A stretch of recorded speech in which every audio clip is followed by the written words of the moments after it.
गोधडी ही कविता. पण सगळ्यात अगोदर मला विचारायला आवडेल, तुमच्यापैकी किती जणांना गोधडी माहीत आहे? गोधडीमध्ये खरंच प्रेमाची ऊब असते असं वाटतं, की ते एक दारिद्र्याचं प्रतीक आहे असं तुम्हाला वाटतं? जर गोधडीबद्दल माहीत असेल तर कमेंटमध्ये कळवा.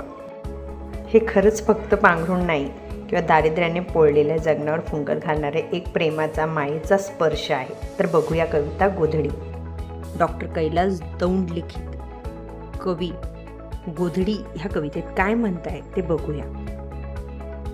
गोधडी म्हणजेच नसतो फक्त चिंध्यांचा बोचका.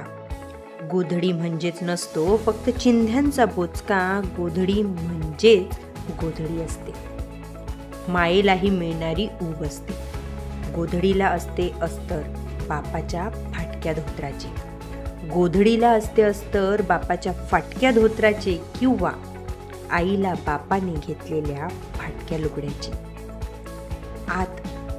आत गोधडीत अनेक चिंध्या असतात, बसलेल्या दाटीवाटीने आईनं दटावून बसवलेल्या. आत गोधडीत अनेक चिंध्या असतात, बसलेल्या दाटीवाटीनं आईने त्या दटावूनच बसवलेल्या. तेव्हा त्या फक्त चिंध्याच नसतात, तर त्यात असतो मामानं घेतलेला भाच्याचा जीर्ण कुर्ता, माहेरहून आलेलं आईच्या लुगड्याचं पटकूर आणि पहिल्या संक्रांतीला बाण घेतलेलं, आईनं असंख्य ठिगळं लावलेलं तिचं लाडकं लुगडं आणि बाच्या कोपरीच्या बाह्या. आईने ते सगळं स्मृतीच्या सुईने शिवलेलं असतं त्यात.